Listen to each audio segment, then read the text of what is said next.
Everyone, welcome back to an explore literature. इस video के अंदर हम डिस्कस कर रहे हैं जी 20th century world history 1900 to 1945। इसमें हम फर्स्ट यूनिट डिस्कस करेंगे जिसका नाम है concept and definition of world history. So if you haven't subscribe the channel तो प्लीज़ पहले वो कर लीजिए। We are very near to 20 K, तो जल्दी जल्दी सब्सक्राइब कर लो। And also you can comment down the topics जिस पे भी आपको वीडियो चाहिए। तो हमारा टॉपिक है वर्ल्ड हिस्ट्री। जब भी हम वर्ल्ड हिस्ट्री की बात करते हैं फ्रॉम दिस टाइम पीरियड 1900 से लेके 1945, तो इस टाइम में बहुत सारे political, social, economic, cultural changes हुए। यहाँ पे 2 वर्ल्ड वॉर्स हुए जिससे काफ़ी ज़्यादा आइडियोलॉजीज चेंज हुई, ग्लोबल पावर का रिकंस्ट्रक्शन हुआ। तो ये सारी चीज़ें कैसे हो रही थी, क्या क्या चेंजेस आए, विल टॉक अबाउट दैट। तो सबसे पहले हुआ फर्स्ट वर्ल्ड वॉर जो कि हुआ 1914 से लेके 1918 के बीच में। इसको बोला जाता है ग्रेट वॉर क्योंकि इसके अंदर जो वर्ल्ड की ग्रेट पावर्स थी वो इन्वॉल्व थी और बहुत ज़्यादा जो है लाइफ का लॉस हुआ। पॉलिटिकल अपहेवल्स हुए, कोलैप्स हुए empires. Austro Hungarian, Ottoman, Russian and Germans. यहाँ पे थी ट्रीटी ऑफ वर्सेल्स 1919 में, जिसके तहत हमने इसका पूरा सोल्यूशन निकाला था एंड इसके साथ ही ये वॉर पूरा फॉर्मली एंड हो गया था। So this was all about this first world war. आपको सिर्फ एक टाइमलाइन पूरा याद रखना है कि कौन कौन सी पावर्स थी, क्या क्या वहाँ पे चेंजेस आए थे। फिर आया इंटर वॉर पीरियड, मतलब कि 2 वॉर्स के बीच का पीरियड 1990 से लेके 1939 तक। तो यहाँ पे क्या हुआ, इसके बीच में रशियन रिवोल्यूशन हुआ 1917 में, जहाँ पे सोवियत यूनियन का राइज हुआ। यूरोपियन कंट्रीज के जो पूरा सिनेरियो है, पॉलिटिकल चेंजेस है, वो वहाँ पे हुए। आइडियोलॉजीज चेंज हुई। ग्रेट डिप्रेशन भी आया 1929 में, जिसकी वजह से बहुत ज़्यादा पॉवर्टी और अनरेस्ट फैल गया। फिर इटली में फासिज्म का राइज हुआ, जर्मनी में हिटलर आया। तो इस तरीके से बहुत ज़्यादा जो एग्रेसिव नेशनलिज्म था, मिलिटरिज्म था, वो फैल रहा था। So this was all going on between ये वाला पीरियड 1900 से लेके 1945। तो सबसे पहले हमने बात की फर्स्ट वर्ल्ड वॉर की, उसके बीच में आया इंटर वॉर पीरियड। फिर आ गया राइज ऑफ टोटलिटेरियनिज्म। यहाँ पे हम बात करेंगे जो हिटलर का राइज था, फिर फासिज्म था, कम्युनिस्ट रेजीम्स थी, ये सारी चीज़ें इसके अंदर आएंगी। देन आता है सेकेंड वर्ल्ड वॉर 1935 से लेके 1945 के बीच। तो जो वॉर है वो स्टार्ट हुआ जर्मनी के इन्वेजन से, जब उन्होंने पोलैंड पे इन्वेजन किया, followed by expansion of axis power. तो एक्सिस पावर कौन कौन सी थी? Germany, Italy, Japan. इनका जो था एलाइड पावर्स के साथ फिर वॉर हुआ। तो इस तरीके से आपको ये देखना होगा कि जो सेकेंड वर्ल्ड वॉर है उसमें the allied powers were US and ये सोवियत यूनियन मतलब यूएसएसआर, रशिया। तो उस टाइम पे तो यूएस और रशिया साथ में मिलकर लड़ रहे थे जापान एंड जर्मनी के खिलाफ। तो ये सारा सिनेरियो चल रहा था। जब ये दोनों वॉर्स हो गए तो और ज़्यादा प्रॉब्लमेटिक चीज़ें आई क्योंकि यूएस और रशिया एक दूसरे के खिलाफ हो गए। फिर पहले ये लोग एक पार्टी में थे, now they started competing against each other कि भैया हमें अपना एम्पायर बहुत ज़्यादा राइज करना है, हमें सारा टेरिटरी गेन करना है, हमें पॉलिटिकल पावर चाहिए, we want to spread our ideology. तो वो सारी चीज़ें फिर आने लगी। तो सोशल एंड कल्चरल चेंजेस फिर आए काफ़ी ज़्यादा अर्ली 20th सेंचुरी में। उसके बाद स्टार्ट हुआ डीकोलोनाइजेशन। डीकोलोनाइजेशन का मतलब होता है कि आपके जैसे ब्रिटिशर्स थे तो ये काफ़ी ज़्यादा कंट्रीज़ में जाके उनके ऊपर कब्जा करते थे। They used to rule those countries, colonize करते थे उनको। तो वो ब्रिटिश का भी जो शासन है वो कम होना शुरू हुआ, उनका एम्पायर डिक्लाइन होना शुरू हुआ और काफ़ी सारे देशों ने फिर उस टाइम पे इंडिपेंडेंस गेन किया। तो ये जो पीरियड था ये सब चल रहा था इस टाइम पे। तो मॉडर्निज्म का भी कॉन्सेप्ट आया यहाँ पे। पहले क्या था, ट्रेडिशनल वेज थे। वॉर से पहले क्या होता था, जब मेल था वो तो बाहर की चीज़ें देखता था and female use to see kitchen, घर का नर्चरिंग करना है, अपने बच्चों का, घर का ख्याल रखना है। तो ये सारी चीज़ें औरतें देखती थी। लेकिन इस टाइम के बाद क्या हुआ, विमेन स्टार्टेड वर्किंग आउट। औरतों को अपने राइट्स पता चले एंड बहुत सारी चीज़ें हुई जो कि मॉडर्न थी and they were different from the traditional ways. तो सबसे पहला आया टेक्नोलॉजिकल एडवांसमेंट। तो इंडस्ट्रियलाइजेशन हुआ, नई नई मशीनें आई, साइंस को डेवलपमेंट हुआ, अर्बनाइजेशन हुआ क्योंकि इंडस्ट्रीज आएंगी तो फिर लोग शहरीकरण वो ना करेंगे, सिटीज़ में शिफ्ट होंगे। तो ये सारी चीज़ें यहाँ पे हो रही थी। अल्बर्ट आइंस्टाइन का नाम आता है इस टाइम पे। एंड ऑल्सो लिटरेचर में भी काफ़ी ज़्यादा एडवांसमेंट हुआ। तो आर्ट एंड लिटरेचर की जब हम बात करते हैं तो मॉडर्निस्ट मूवमेंट्स आए, आर्किटेक्चर काफ़ी ज़्यादा बदला। आर्टिस्ट जैसे कि पिकासो, जॉयस, वर्जीनिया वुल्फ जैसे लिटरेचर में हम नाम कर सकते हैं इनका। T.S. Eliot, इनके structure, forms, content, that was very much unique and modern. यहाँ पे हम स्ट्रीम ऑफ कॉन्शियसनेस की भी बात कर सकते हैं, ये वर्जीनिया वुल्फ ने यूज़ किया था।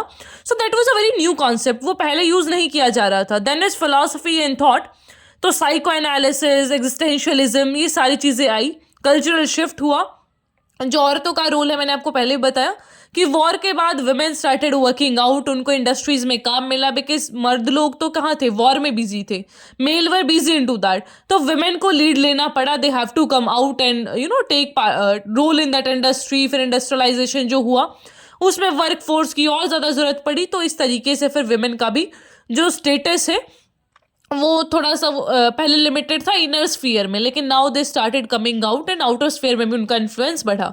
मास कल्चर और कंज्यूमरिज्म भी बढ़ा, क्योंकि फिर लोगों ने कैपिटलिज्म के चलते बहुत सारी चीज़ें, मटेरियलिज्म, ये सारी चीज़ें काफ़ी बढ़ी।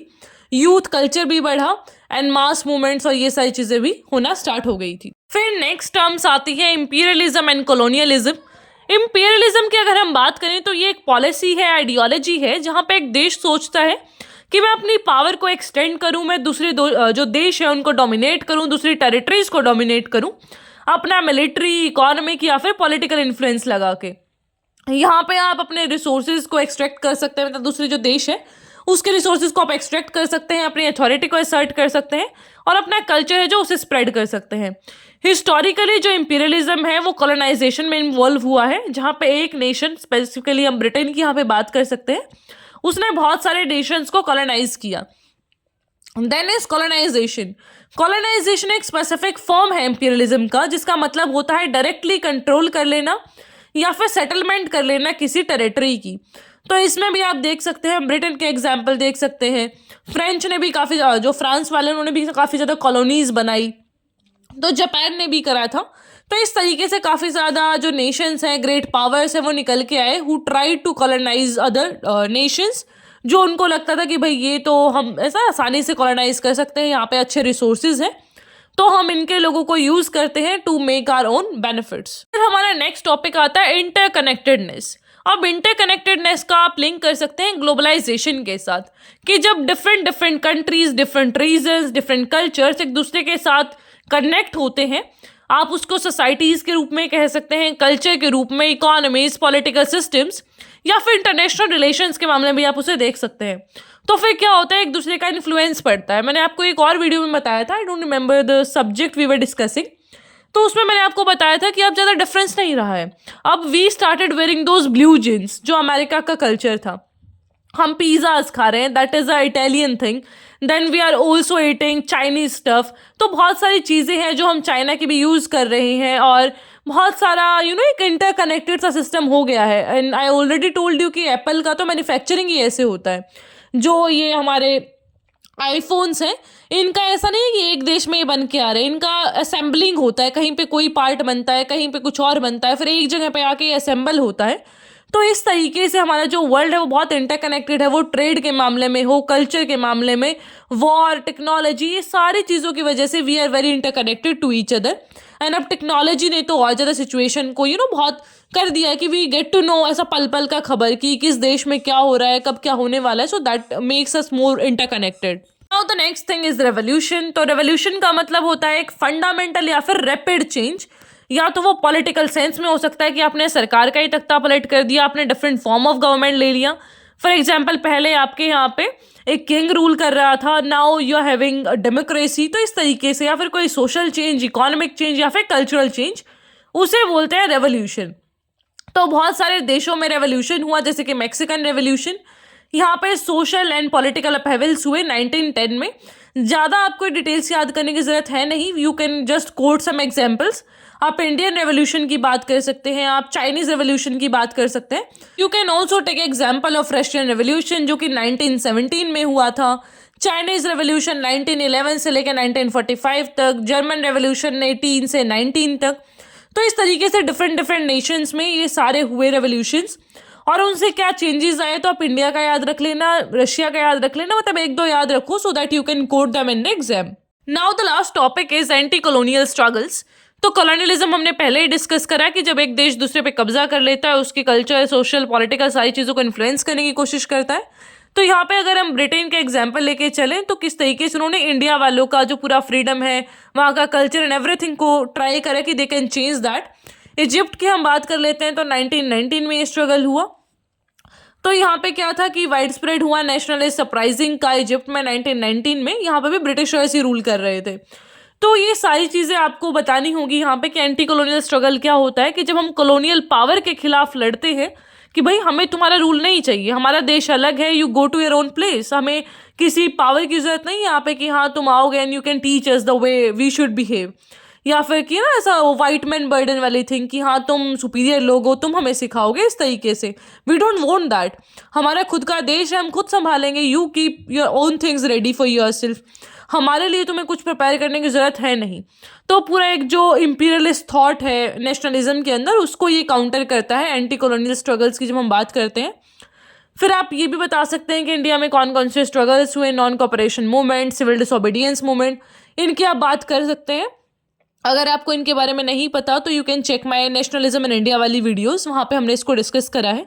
इस वीडियो के अंदर ये सारे टॉपिक छोटे छोटे डिस्कस करना इज़ वेरी मच डिफिकल्ट, तो प्लीज़ आप वो भी देख लीजिएगा, ताकि अगर ये क्वेश्चन आता है एंटी कॉलोनियल स्ट्रगल्स के बारे में तो एटलीस्ट आप इंडिया का केस बहुत डीपली डिफाइन कर सकें, ऐसा डिस्क्राइब कर सकें।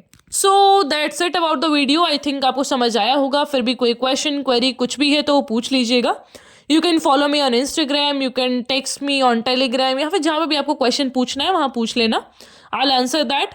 और जिस भी टॉपिक पर वीडियो चाहिए वो बता देना। आई विल ट्राई कि मैं कवर करूँ कुछ topics. All right, and if you haven't subscribe the channel तो जल्दी जल्दी वो भी कर लो। फीडबैक देना तो भूला ही मत करो। I will meet you next video. Till then take care, stay happy, stay healthy.